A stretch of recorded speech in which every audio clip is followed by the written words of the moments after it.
인성 실천 동화, 소통, 다른 종교 이해하기, 멘토, 맹사성, 우리는 종교가 달라요.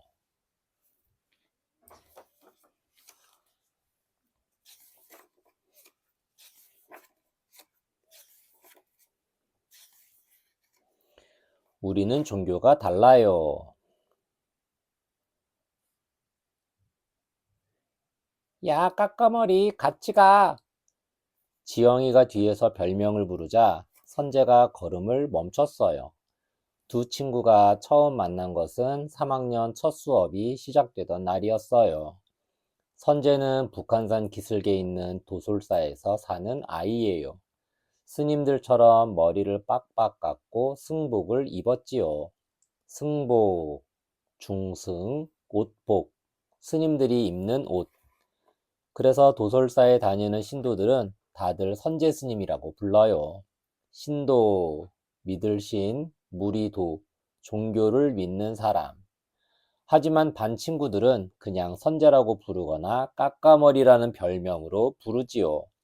지영이는 처음에 선재를 사탄이라고 부른 적도 있어요.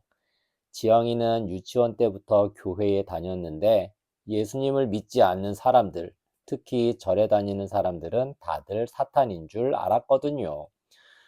선재를 처음 만났을 때 머리 모양이나 옷차림이 괴상해서 저도 모르게 사탄이라는 말이 튀어나왔어요.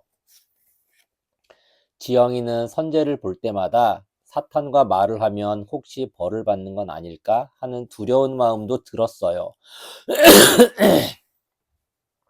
하지만 짝꿍인 선재를 모른 채 할 수는 없었어요. 예를 들면 실수로 연필을 떨어뜨렸는데 그걸 선재가 집어준 적이 있었어요. 실수, 잃을 실, 손수, 조심하지 않아 잘못함.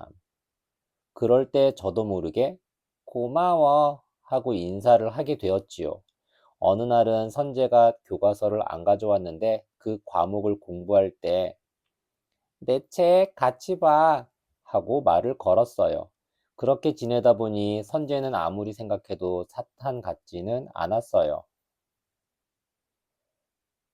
교회의 어린이반에서 본 사탄의 모습과도 전혀 다르게 생겼어요.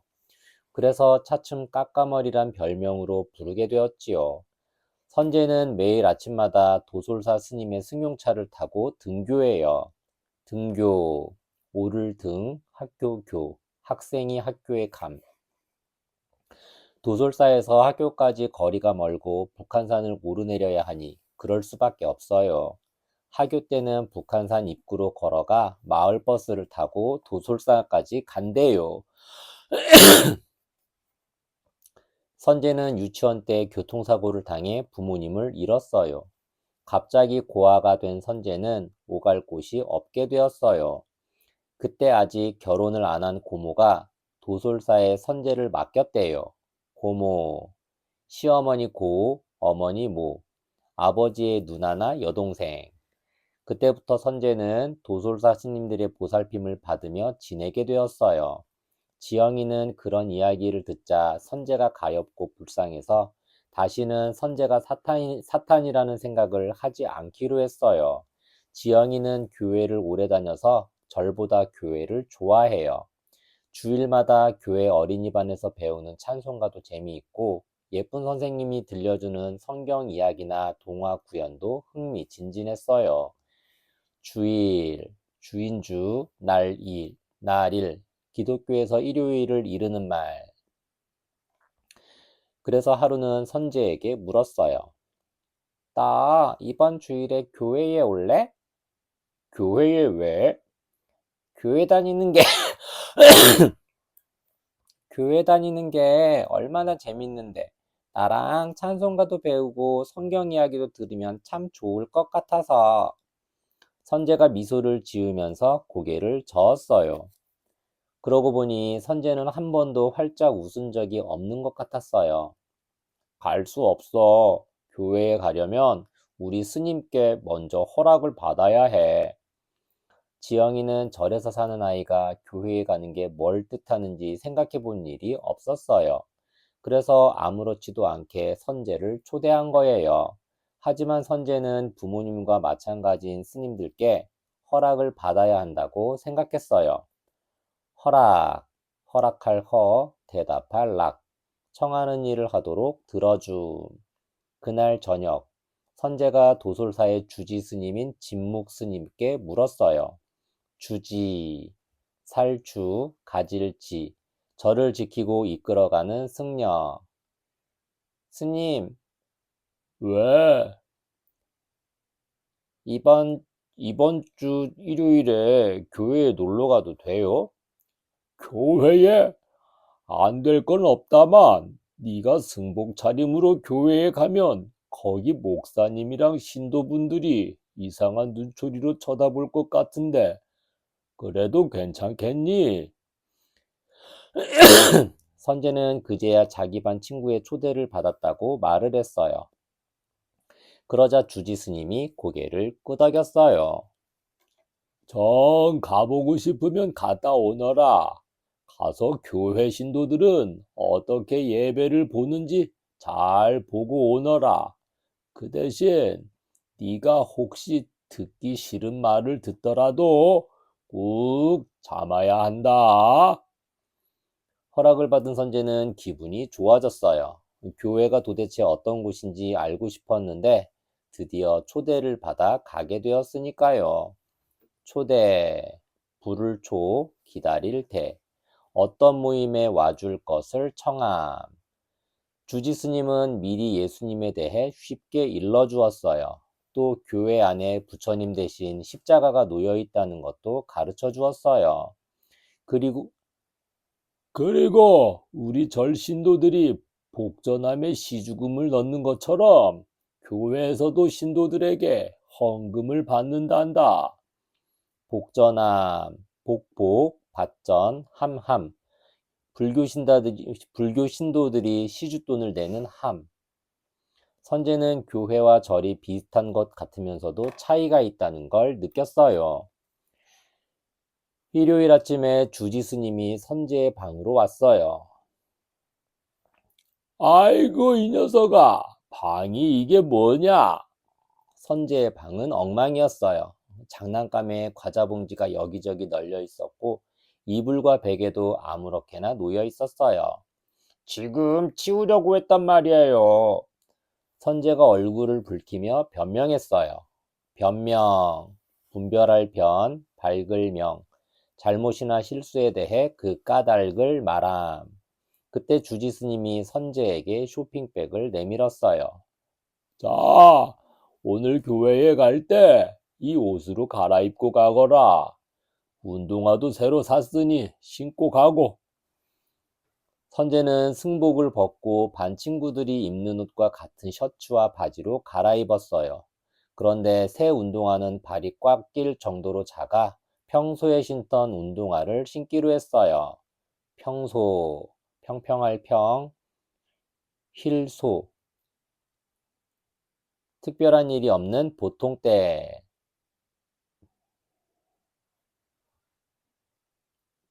이렇게 하고 가야지. 승복을 입고 교회에 가면 거기 신도들이 아무래도 놀랄 것 같아. 얼마 후 주지 스님은 지영이가 다니는 교회 앞에 선제를 내려주었어요. 이따가 끝나면 전화해라. 내가 데리러 올 테니까. 주지 스님의 차가 떠난 뒤 조금 조금 기다렸더니 지영이가 나타났어요. 어? 네가 까까머리야? 그렇게 입으니까 몰라보겠네. 지영이가 선제를 보고 놀랍다는 표정을 지었어요. 그날 선제는 교회 안에 이런저런 시설을 살펴보았어요. 시설, 베풀시, 베풀설, 기계, 도구, 장치 등을 베풀어 설비함. 길고 튼튼하게 만든 나무 의자에 수백 명이나 되는 신도들이 앉아서 기도하는 모습도 보았고, 단상 위에 십자가와 목사님이 설교하는 강대상도 보았어요. 강대상, 외울강, 대대, 평상상, 교회에서 설교하는 대. 지영이를 따라 어린이반으로 가서 여러 아이들과 인사를 나누기도 했어요. 몇몇 친구들은 같은 반 친구라 더욱 반가웠어요. 선재를 처음 본 아이들은 빡빡 깎은 머리를 보고는 이상하게 여기는 것 같았어요. 이상, 다를리, 항상상, 정상적인 상태와 다름. 하지만 선재는 그런 표정에 별로 신경 쓰지 않았어요. 선재는 아이들과 함께 찬송가를 배우고 성경 이야기도 재미있게 들었어요. 성경, 성인성, 글경, 기독교의 신약과 구약선서. 그날 예배 시간이 끝나고 밖으로 나왔을 때였어요. 어때? 재밌지? 지영이가 물었어요. 응. 선재는 짧게 대답하고는 도솔사가 있는 북한산을 물끄러미 바라보았어요. 지영이가 그 모습을 보고 다시 물었어요. 나 앞으로 우리 교회에 다닐래? 선재는 저도 모르게 고개를 휘휘 저었어요. 아니, 그래도 난 우리 도솔사가 좋아. 지영이는 크게 실망하는 눈치였어요. 그날 선재는 도솔사로 올라가는 차 안에서 한 가지 결심을 했어요. 결심, 결단할 결, 마음심. 할 일에 대해 어떻게 하기로 굳게 마음을 정함. 이튿날이었어요. 다시 승복을 입고 학교에 간 선재가 지영이에게 먼저 말을 걸었어요. 어제 교회에 초대해줘서 고마워. 그래서 이번 주 토요일엔 널 도솔사로 초대하고 싶어. 와줄래? 지영이는 펄쩍 뛰며 말했어요. 싫어. 절에는 사탄과 마귀가 있을지도 몰라. 그런 곳에 내가 왜 가? 마귀, 마귀마, 귀신 귀, 요사스럽고 못된 귀신. 선재가 빙긋 웃으며 물었어요. 너 처음에 나한테 사탄이라고 했지? 그런데 지금도 내가 사탄 같아? 아니, 그것 봐. 내가 사탄이 아닌 것처럼 절에 계신 스님들도 사탄이 아니야. 지영이는 가만히 생각해 보더니 그제야 고개를 끄덕이며 밝은 얼굴이 되었어요. 알았어. 나도 도솔사에 갈 테니까 토요일에 우리 교회 앞으로 데리러 와. 이윽고 선재가 기다리던 토요일이 되었어요. 드디어 지영이가 도솔사를 방문했어요. 주차장에서 내려 널찍한 숲길을 걸어 올라간 지영이는 절의 앞마당으로 들어가는 건물 앞에 멈춰 섰어요. 주차장, 머무를 주, 수레차, 마당창, 차를 세워두도록 마련한 곳. 무시무시하게 생긴 조각상들이 금방이라도 달려나올 듯 지영이를 쳐다보았어요. 어머, 무서워.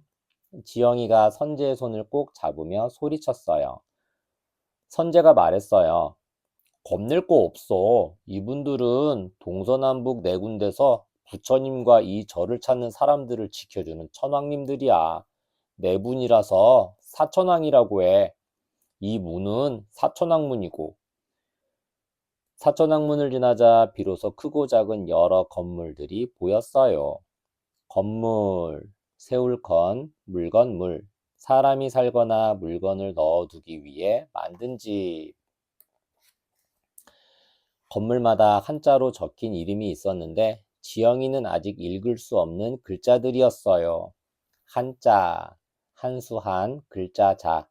중국에서 만들어 지금까지 사용하고 있는 글자. 대웅전이라는 세 글자 중 큰 대자만 읽을 수 있었어요. 대웅전, 큰 대, 수커둥, 전각전. 절에서 석가모니 부처님을 모신 집. 선재는 그 건물로 걸어가며 지영이에게 말했어요. 여기 들어오니까 건물들이 참 많지? 그 중에서도 대웅전이 가장 중요해. 저 안에 석가모니 부처님을 모셨기 때문이야. 지영이는 점점 더 선재의 말이 어려워졌어요. 부처님은 어렴풋이 알겠는데 석가모니는 또 뭘까 궁금했던 거예요. 하지만 지영이는 석가모니나 부처님이 무슨 뜻인지 서로 어떻게 다른지 묻지는 않았어요. 그걸 물으면 선재가 점점 더 어려운 말로 대답할 게 뻔했거든요. 그런데 지영이에게 신기한 일이 생겼어요. 처음에는 절이 무서운 곳인 줄 알았는데 막상 안으로 들어와 보니 아무렇지도 않았던 거예요. 그날 지영이는 대웅전, 관음전, 극락전 등 여러 법당을 둘러보았어요. 법당, 법법, 집당, 불상을 모셔놓고 설법을 하는 절의 건물, 그리고 스님들이 꼼짝도 하지 않고 앉아서 수행하는 모습도 보았어요. 수행, 닦을수, 갈행, 부처님의 가르침을 실천하고 불도를 닦는 데 힘쓰는 일, 또 주지 스님의 방으로 들어가 선제와 함께 맛있는 아이스크림도 먹었어요. 주지 스님이 지영이에게 물었어요. 어떠냐? 여기 와보니 절에 다니고 싶지? 선제가 그랬던 것처럼 지영이도 고개를 저었어요. 아니요. 전 그래도 교회가 좋고 예수님이 좋아요. 주지 스님이 껄껄 웃고는 다시 말했어요. 그럼 교회에 열심히 다니려무나. 사람들이 교회나 절에 다니는 것은 좀 더 행복하고 착하게 살기 위해서란다. 그러니까 네 이웃을 사랑하라는 예수님 말씀처럼 절에 다니는 사람도 미워하거나 욕해서는 안 된다. 알겠지? 지영이는 네, 스님 하고 크게 대답했어요. 그러자 옆에 있던 선제가 처음으로 밝게 웃었어요. 또 다른 인성 다지기, 고사성어, 우물정, 가운데 중, 어조사치, 개구리와, 정중지와, 우물안 개구리라는 뜻이에요. 우물 안의 개구리가 바깥 세상이 넓다는 것을 모르는 것처럼 아는 것이 별로 없으면서 잘난 체 하는 사람을 비유하는 말이에요. 정중지와, 정중지와란 우물 안 개구리라는 뜻으로 세상 물정을 모르는 사람을 가리키는 말입니다. 장자라는 책에 이런 이야기가 나와요. 중국 황허강을 다스리던 하백이란 신이 어느 날 강물을 따라 내려가다가 바다에 이르렀어요. 하백은 바다가 끝없이 넓은 것을 보고 입을 다물지 못했어요.